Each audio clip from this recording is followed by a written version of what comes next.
If you want Grammarly to give you smarter, more personalized feedback, you're in the right place. In this video, I'm going to show you how to set up Grammarly AI for personalized feedback, how to customize your writing preferences, how to add words to your personal dictionary, and how to turn on personalized insights so Grammarly can better adapt to your writing style. This is a simple setup, but it can make a big difference in the quality of suggestions you get. If this video helps, please hit the like button and subscribe for more software tutorials just like this.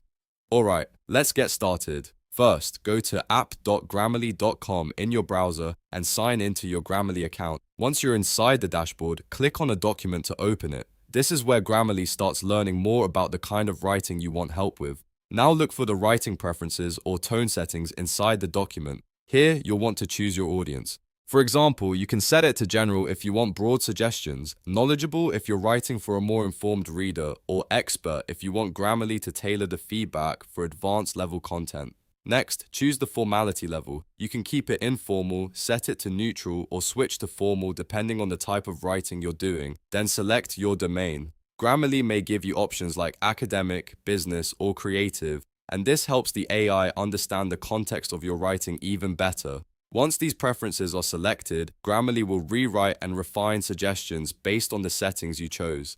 That means the feedback should feel much more aligned with your goals instead of giving you generic corrections. Now let's move on to one of the most useful parts of the setup, your personal dictionary. If you have names, brand terms, product titles, or special words that Grammarly keeps flagging incorrectly, adding them to your dictionary can save a lot of time. To do that, go to your account settings, then click the Writing tab on the left sidebar. Inside that menu, select your dictionary. In the text field, type the word you want Grammarly to recognize. After that, click Add or Assign, depending on what your account shows. Once added, Grammarly should stop treating that word like an error, which helps keep your suggestions cleaner and more accurate.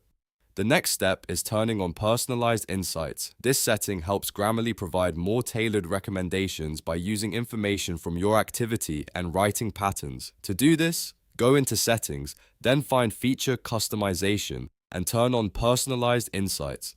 Grammarly may use inferences based on your data to improve the suggestions it gives you, such as understanding your role or writing context. If you want a more customized experience, this is definitely worth enabling. Just make sure you review any privacy settings so you're comfortable with what's being used. After that, go back to one of your documents and test everything out. Write a few lines, choose a different audience or formality setting, and see how the feedback changes. Try adding a word to your dictionary and confirm that Grammarly no longer underlines it. This is the easiest way to make sure your setup is working correctly.